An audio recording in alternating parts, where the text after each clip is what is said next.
Bienvenue sur Africa 24 dans cette nouvelle édition du Non-Stop Info. Voici les titres. Le Mali veut renforcer sa coopération militaire avec le Burkina Faso, un renforcement destiné à lutter contre le terrorisme. En Afrique du Sud, la scission des SCOM devrait se faire entre 3 et 5 ans, une scission en 3 entités qui avait été proposée par le président Cyril Ramaphosa. Et enfin, le comité exécutif de la Fédération camerounaise de football a suspendu la Ligue de football professionnel. Décision aussitôt contestée par le général Pierre Semengue, président de la Ligue. Mais tout d'abord, au Soudan, le Premier ministre Abdallah Hamdok a retardé l'annonce du premier gouvernement post-Omar el-Béchir. Un retard causé par les délibérations sur le choix des ministres qui sont toujours en cours selon une source proche du Premier ministre. Actuellement, la date à laquelle sera dévoilé le nouveau gouvernement reste encore inconnue. Il doit être composé au maximum de 20 membres choisis par Abdallah Hamdok, à l'exception des ministres de l'Intérieur et de la Défense qui seront désignés par les militaires du Conseil souverain. Le Mali veut renforcer sa coopération militaire pour en venir à bout des terroristes. C'est une annonce faite par le ministre de la Défense malien, Tiena Coulibaly, en visite le 26 août à Ouagadougou. Une annonce qui intervient après la plus grande attaque meurtrière subie par l'armée burkinabé le 19 août 2019 à Ménédji. En raison des attaques incessantes et des violences attribuées pour la plupart aux groupes terroristes, le Burkina Faso multiplie les mesures de défense et compte cette fois-ci renforcer sa coopération militaire avec le Mali. Ce projet de collaboration fait suite à l'attaque la plus meurtrière jamais menée contre l'armée burkinabé, celle de Koutougou dans la province du Soum. La décision prise par les autorités burkinabées ne remet pas en cause le fondement du G5 Sahel. C'est plus une décentralisation de l'approche qui fonde le G5 Sahel dans la mesure où cette fois-ci c'est une effectivité des mesures directement entre les deux pays concernés à leurs frontières et sur les zones de mouvement direct de ces terroristes. Les forces burkinabées ne disposant pas d'assez de moyens, il semble de plus en plus difficile de venir à bout des attaques répétées des mouvements terroristes. Un défi que les deux États comptent relever, notamment par l'exécution d'une opération visant au renforcement des capacités et à la mutualisation des moyens disponibles. Par ailleurs, il faut noter qu'au-delà de cette collaboration avec les forces maliennes, il y a lieu de rappeler que l'un des fondements principaux pour lutter contre le terrorisme aujourd'hui aussi, c'est la collaboration avec les populations civiles et c'est tisser un réseau d'information important au niveau de la population pour pouvoir avoir une stratégie d'alerte communautaire sur les mouvements au niveau des différentes localités de personnes que les populations elles-mêmes pourraient trouver suspectes ou de personnes ne résidant pas forcément dans ces milieux. Depuis début 2015, les attaques djihadistes, en particulier dans le nord et l'est du Burkina Faso, ont fait plusieurs centaines de victimes. En Côte d'Ivoire, le prix du cacao s'élèvera à 1000 francs CFA le kilo, une augmentation prévue pour les ventes 2020-2021. Les autorités ivoiriennes ont conclu un accord avec les négociants et les industriels en vue de 200 francs CFA d'ajout sur le prix garanti.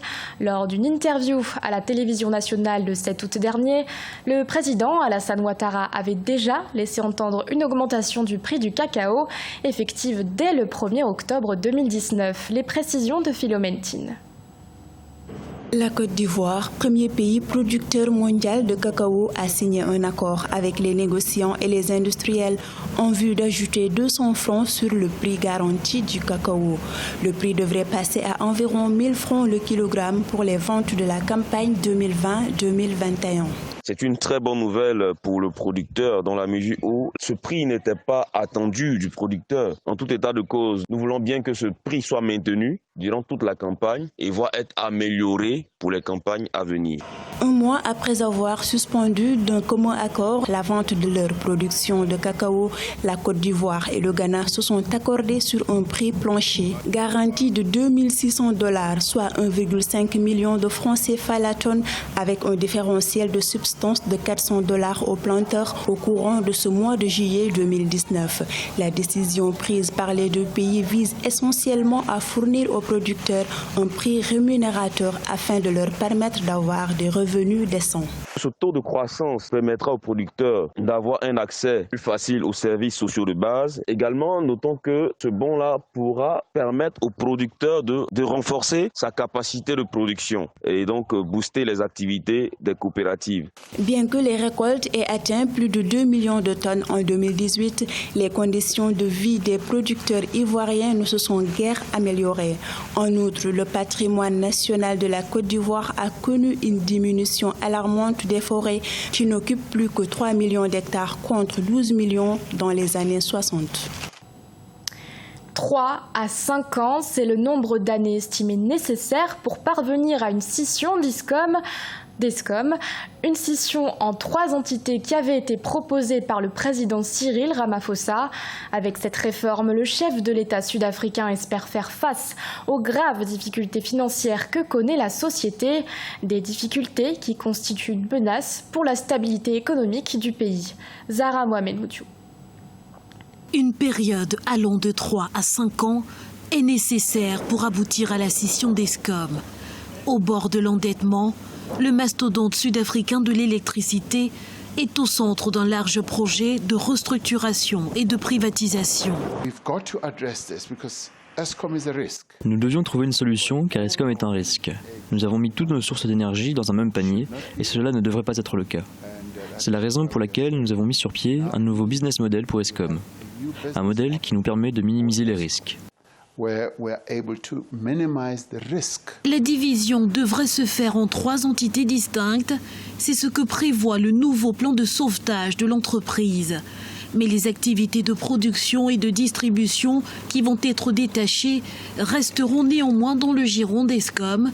Encore faut-il que l'entreprise réussisse à mettre en œuvre son plan de financement. L'échec à mettre en œuvre son plan de financement pourrait entraîner Escom dans une situation de manque de liquidité au 31 mars 2020. Cela nécessiterait un financement additionnel qui viendrait s'ajouter à celui que nous fournissons dans le cadre du Special Appropriation Bill. Escom fournit à l'Afrique du Sud 90% de son électricité. Mais en pleine crise financière, l'entreprise publique ne parvient plus depuis plusieurs mois à assurer une production d'électricité suffisante. Profondément endettée et gangrénée par la corruption durant les années de la présidence de Jacob Zuma, sa dette extérieure s'élève désormais à plus de 30 milliards de dollars. En Éthiopie, un groupe international de chercheurs a découvert un crâne d'Australopithèque, un fossile remarquablement bien conservé malgré 3,8 millions d'années passées sous terre. Il est donc plus vieux que la célèbre Australopithèque Lucy, âgée de 3,2 millions d'années. Le fossile a été découvert dans la région de l'Afar, à 55 km de là où avait été repérée Lucy en 1974. Selon les chercheurs, le crâne devait être celui d'un adulte, a priori masculin. Au Cameroun, le comité exécutif de la Fédération de football a décidé de suspendre la Ligue de football professionnelle.